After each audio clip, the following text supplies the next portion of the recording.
We have to wait until the animal kingdom has raised the evolution of the body material high enough so our cycles can start. Okay. Oh, I didn't know these were on here. These are some of the Miami pictures.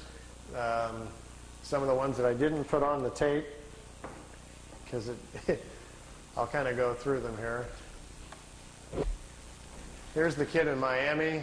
His name is Manny Escondon is his real name. He's taking notes. Here these discs came in. His girlfriend took the pictures. These are flat-bottom discs. They're made on Earth. They're called Vril discs, V-R-I-L. They're manufactured down in Brazil.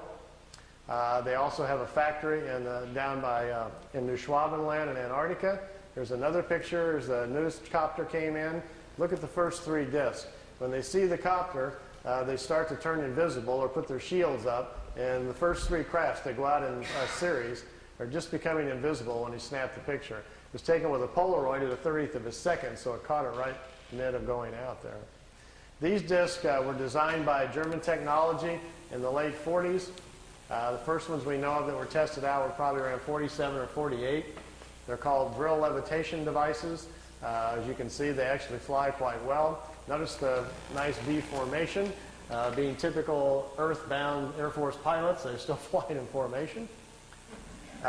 We understand this technology a little bit because intelligence has shot down some of their ships, learned how they're doing it.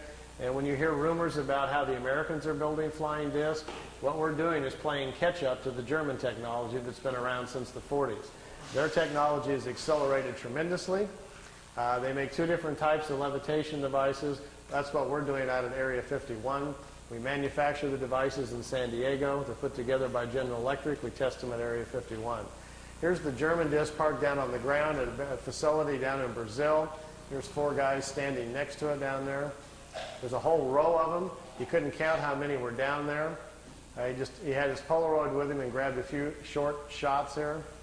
Over here's two guys here on a craft coming in. You can see the two guys standing here. And down here at the bottom, which I know isn't clear, is one of these old bell-shaped crafts. Many of you are probably not familiar, but there was a fellow named George Adamski back in 1962 who claimed to be having contacts with people from Venus. This was the craft he was taking pictures of. George's contacts were real, but he wasn't having contacts with anybody from Venus. The blonde-haired ladies that were inside the craft were actually from Brazil. That's where the crafts were flying out of. They've been making them down there since about 1947. They find it very convenient if they make contact or land somewhere to tell people they're extraterrestrials, and we're very open to it. If they tell them, hi, we're part of a German intelligence group from Brazil, people would freak out. I got my camcorder and I've got my micro lens on here getting as close as I can to this picture. It's a very, very small Polaroid picture that's about that big, and it got wet in the rain. He left it in the windowsill. So I've ironed it and put it on paper so we didn't lose it. And I'm copying it with my macro. Here's the whole picture. Over here is one of the old bell-shaped discs. Here's one in the air. Notice the platforms they're sitting on. There's a guy standing here.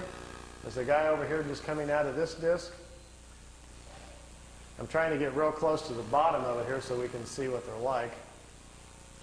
This is an area, if you look on a map, I've got a little videotape over there if you're interested in learning more about this information called Space Cities. I've narrowed it down to about within a 200-mile range where this facility is at and what they're doing down there. Here's the guy standing there. The discs sit down on the platforms. Remember earlier I was telling you about how the condensers charge out the bottom? They have to charge the field up. If you get too close to the Earth, the charge dissipates because it's grounded. These metal platforms, they sit them down on the platforms. Then they can keep the ship charged up. And if they need to take back off right away, they can. They don't have to wait for the ship to charge back up. The platforms charge them up for them, so they can lift right back off. If they would set it down without the platform on the tripod legs, they got to go through the process again of charging the capacitors up, which takes 3 to 4 minutes. So if they're in a hurry to get away, they're in big trouble. These old bell-shaped discs actually have 3 Mercedes-Benz truck engines in them, driving the magnetic field. This was their first design that they made. This is the first ones that the Germans built. These craft here were under consideration, and they were working on them in the end of World War II.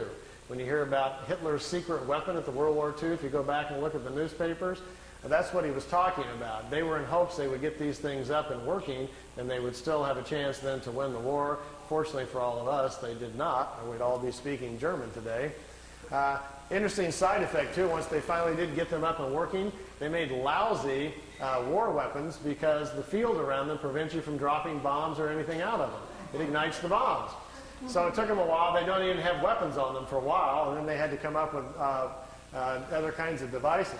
This was the first pictures I saw from the kid in Florida of his German contacts, and to my knowledge, I still think they're his best and perhaps his only contacts.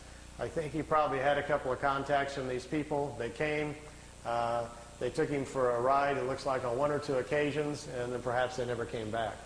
So we found this situation on several people around the planet, so it's not an uncommon situation. And this is from ET technology, but it was before 47. It wasn't ET, nothing to do with ET. It wasn't. No, just good old German intelligence figured it out. I can tell you where they got it. It's kind of a long story, but basically it came from German people who had traveled to India to study the concept of the Vril, the energy of the universe, and they were trying to figure out how to levitate their own bodies to move in time.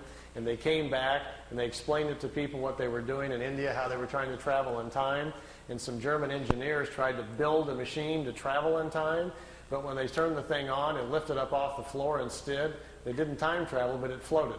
And they stumbled onto the idea of how to make what's called a Vril levitation device. We think they did that probably the first time and sometime probably around 25 or 27. And then the concept laid around in private circles for a while and then became a potential thing during the war and then really didn't happen until after the war. These are Billy's pictures, some of his early movie footage. We got a car going down the highway over here and the trees blowing in the foreground here, and here's the disc. They're trying to show him, just allowing him to take some movie film of the craft. This is a few minutes long, so if you want to ask any other questions, feel free while it's running here. I'll just kind of let it run. You can see they float. The field around the craft that supports it, the ship is kind of in its own self-contained environment, so it floats on the gravitational wave, much like a boat on water. And when they blink out, what is the technology there? They really don't go anywhere. They figured out how to make them invisible to our eyesight by controlling the frequency of the field around the disk. It's just a trick. They set the field up to a certain frequency, it bends reflected light, we can't see it. You and I don't see direct light, we see reflected light. Sun bounces off of me, goes to your eyeball, and you see me. This is a demo right here, I think, where it blinks out. If I put a very strong magnet, for instance, between you and I, right here to interfere, you keep turning it up, eventually the magnet will attract the photons that make the light and bend them, and they'll go the other direction, and you couldn't see me, but they can see me over there, but you wouldn't be able to.